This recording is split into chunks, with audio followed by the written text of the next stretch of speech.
مٹی پر پہلی رات کے چاند کی مانند یعنی ہلال کی مانند نشان نظر آتے ہیں تو ہم یہ جان لیتے ہیں کہ ابھی ابھی یہاں سے کوئی اور نہیں گھڑ سواروں کا کوئی قافلہ گزرا ہے۔ جس طرح لمبی سی لکیر نظر آئے تو وہ سانپ کے گزرنے کی نشانی ہے، اسی طرح اگر کچے راستے سے گھوڑے پر سوار کوئی گزرتا ہے تو اس کے گھوڑوں کے سموں کے نشان زمین پر نقش ہو جاتے ہیں، جو ہلال نما یعنی پہلی رات کے چاند کی مانند باریک ہوتے ہیں۔ وہ نشان واضح پتہ دیتے ہیں کہ ابھی ابھی سوار یہیں سے گزرے ہیں۔ نشان کو دیکھ کر اندازہ ہو جاتا ہے کہ گزرنے والا ابھی زیادہ دور نہیں گیا۔ گھڑ سوار جتنی جرأت، عزم اور ہمت والے ہوتے ہیں، اتنے ہی واضح، گہرے اور بہت نظر آنے والے نشانات ان گھوڑوں کے سموں کے زمین پر نظر آتے ہیں اور بنتے ہیں۔ جب گھڑ سوار منزل پر روانہ ہوتے ہیں تو ان کے گھوڑوں کی رفتار کم ہوتی ہے اور ان کے قدموں کے نشانات بھی کم گہرے اور مدھم ہوتے ہیں جو پہلی رات کا چاند معلوم ہوتے ہیں،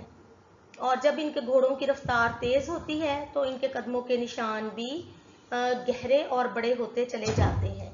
اور جس طرح پہلی رات کا چاند ہلال ہوتا ہے لیکن جب وہ بڑا ہوتا چلا جاتا ہے تو وہ مکمل ہو جاتا ہے، اور اسی طرح سفر کے ساتھ ساتھ قدموں کے نشانات بھی بڑے اور واضح ہونا شروع ہو جاتے ہیں۔ یہی نشانات بعد میں پیچھے آنے والے مسافروں کے لیے رہنمائی کا باعث بنتے ہیں۔ چنانچہ منزل پر وہی مسافر پہنچتے ہیں جو عزم، ہمت اور حوصلے سے کام لیتے ہیں، کیونکہ یہ بات ہم سب جانتے ہیں کہ ہمت، کوشش اور لگن سے ہی انسان اپنی منزل مقصود تک پہنچ سکتا ہے اور اپنی زندگی کا جو اس نے مقصد تعین کر رکھا ہوتا ہے وہ حاصل کر لیتا ہے، جبکہ کم ہمت لوگ کبھی بھی اپنی منزل کو حاصل نہیں کر سکتے، وہ راستے کی دھول میں اور بھول بھلیوں میں ہی گم ہو کر رہ جاتے ہیں۔ عارف عبد المتین جو کہ ایک بہت اچھے شاعر ہیں، انہوں نے اسی سفر کے حوالے سے ایک شعر کہا: چلتے رہو کہ چلنا ہی منزل کی شرط ہے، چلتے رہو کہ چلنا ہی منزل کی شرط ہے، عارف کوئی سفر سفر رائے گاہ نہیں۔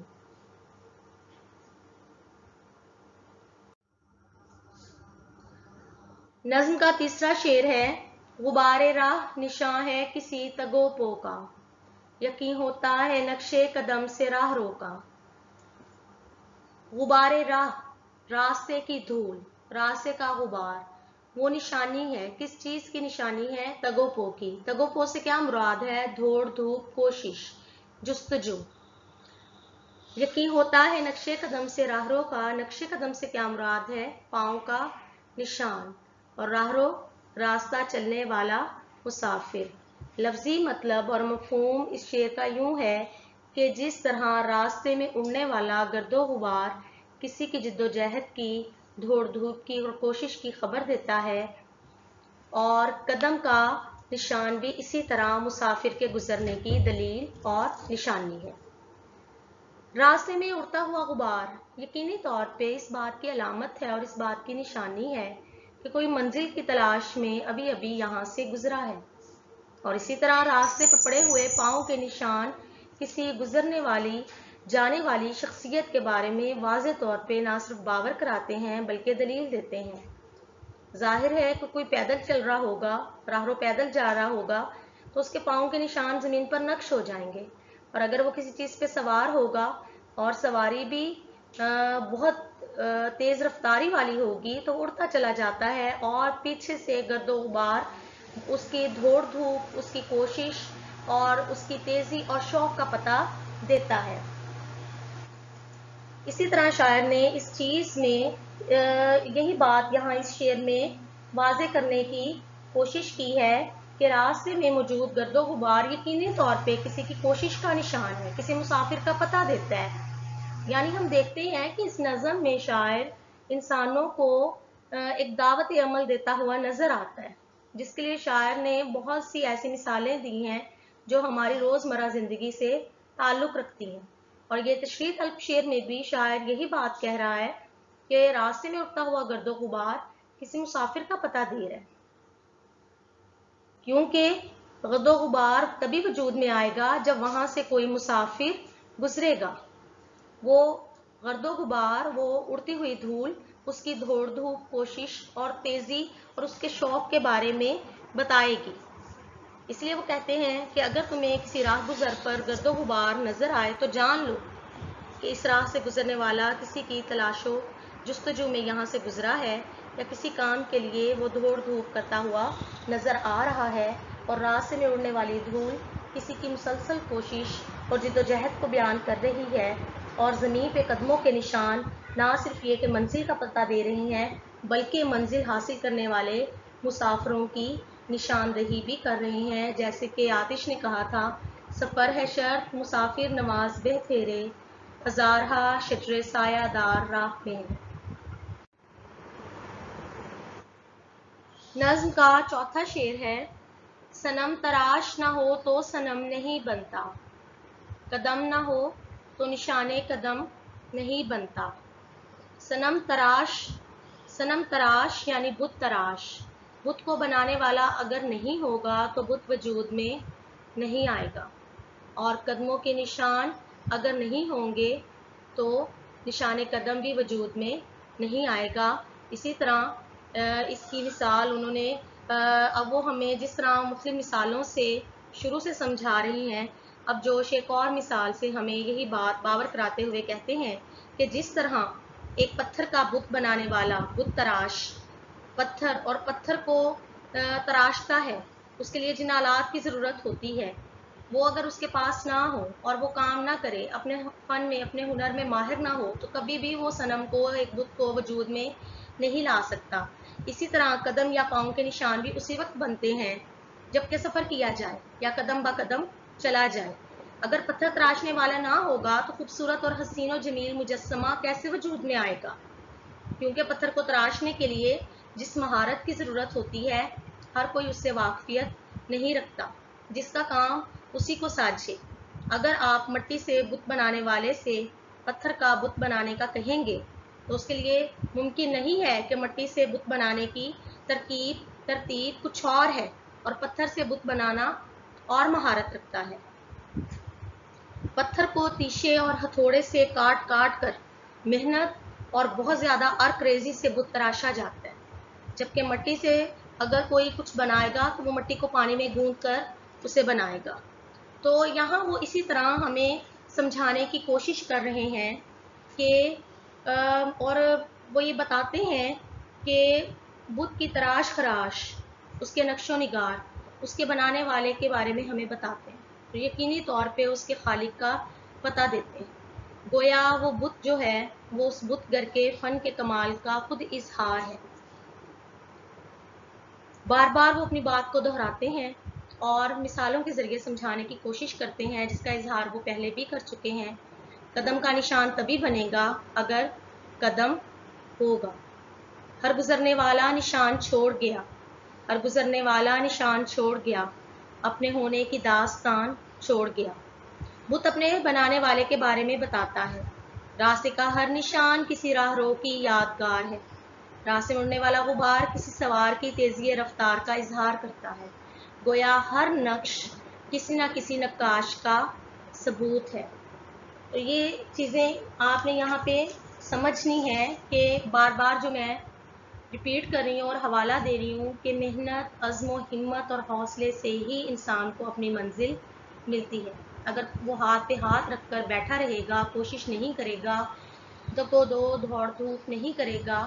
تو وہ زندگی کے کسی میدان میں بھی کامیابی حاصل نہیں کر سکے گا. اس لیے کسی شاعر نے کہا تھا، کر پہلے مجھ کو زندگی جاوداں عطا، کر پہلے مجھ کو زندگی جاوداں عطا، پھر ذوق و شوق دیکھ دل بے قرار کا.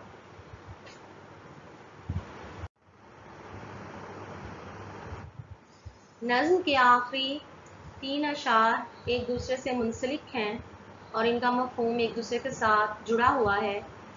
نظم کے 3 اشعار یہ ہیں: یوں ہی یہ راہ کہ ہے جس کا نام کہکشاں، یوں ہی یہ نقش قدم ماہ و نیر تاباں، یوں ہی یہ گرد سرے راہ خوشنما تارے، رواں ہیں جن کی جبینوں سے حسن کے دھارے، زمیں کا نور ہیں اور آسماں کی زینت ہیں، کسی کی شوخی رفتار کی علامت ہیں۔ مشکل الفاظ کے معنی بچوں اس طرح سے ہیں: یوں ہی، اسی طرح، راہ، راستہ، کہکشاں، بہت سے ستاروں کا جھرمٹ جو ایک سفید راستے کی طرح اور اس کی صورت میں آسمان پہ دکھائی دیتا ہے۔ ماہ سے مراد چاند، نیر تاباں، چمکتا ہوا سورج، نور، روشنی، زینت، سجاوٹ، گرد سرے راہ، راستے کی دھول،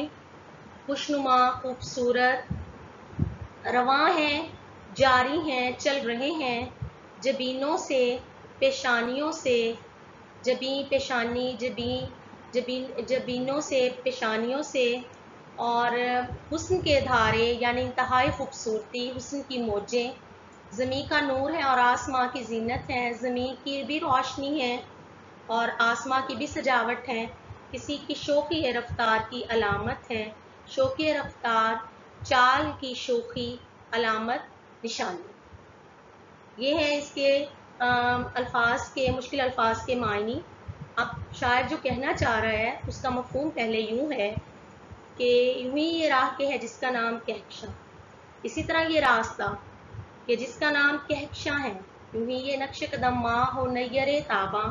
اور یوں ہی چاند اور چمکتے ہوئے سورج قدموں کے نشان ہیں، یوں ہی یہ گرد سرے راہ، خوشنما تارے، اسی طرح یہ ستارے جو راستے کی گرد ہیں، رواں ہیں جن کی جبینوں سے حسن کے دھارے، ان کی پیشانیوں سے حسن کے دھارے رواں ہیں، پھوٹ رہے ہیں، زمیں کا نور ہے اور آسماں کی زینت ہے، یہ ستارے، یہ سیارے زمیں کا نور ہے، آسمان کی خوبصورتی ہے، آسمان کی سجاوٹ ہے، کسی کی شوخی رفتار کی علامت ہے، سے مراد کہ یہ کسی کی شوخی رفتار کی علامت ہے، یعنی ابھی ابھی کوئی اس راستے سے، اس راہ سے گزرا ہے۔ ہم جانتے ہیں کہ شاعر نے مختلف مثالوں کے ذریعے اپنی بات کی وضاحت کی کوشش کی۔ زمین پہ چلنے والے راہروں کو اس نے کہا کہ قدموں کے نشان جب ہمیں نظر آتے ہیں تو اس کے گزرنے کی دلیل ہوتے ہیں۔ اسی طرح بہت سے چھوٹے چھوٹے ستاروں کی جو قطار ہوتی ہے ایک جھرمٹ کی طرح، وہ آسمان پہ چمکتی ہوئی دکھائی دیتی ہے۔ اسی طرح آسمان کی بلندیوں پر سب سے بڑے روشن جو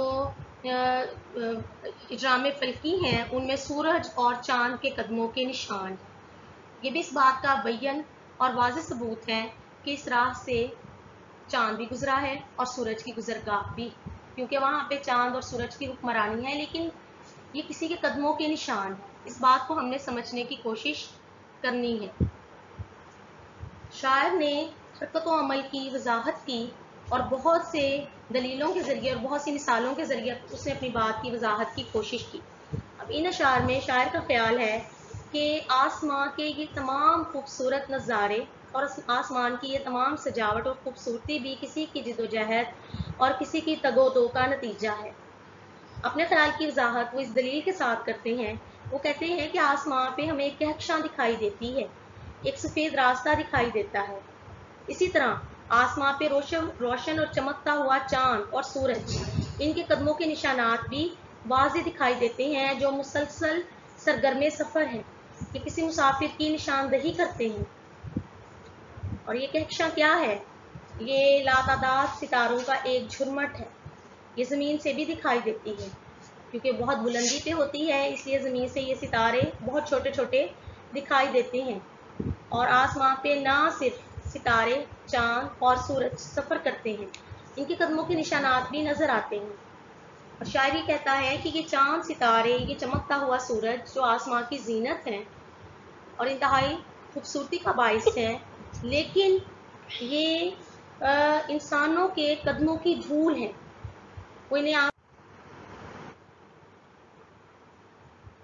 تو طالبات ہم دیکھتے ہیں کہ ان اشعار میں شاعر کہکشاں، اس کے گرد چمکتے ستاروں کو، آسمان پہ نور برساتے ہوئے چاند، سورج کو، پوری دنیا کو روشن کرنے والے سورج کو بھی، اور یہ ساری چیزیں جو آسمان کی خوبصورتی اور سجاوٹ کا باعث ہیں کہ ان کی پیشانیوں سے حسن کے دھارے بہہ رہے ہیں،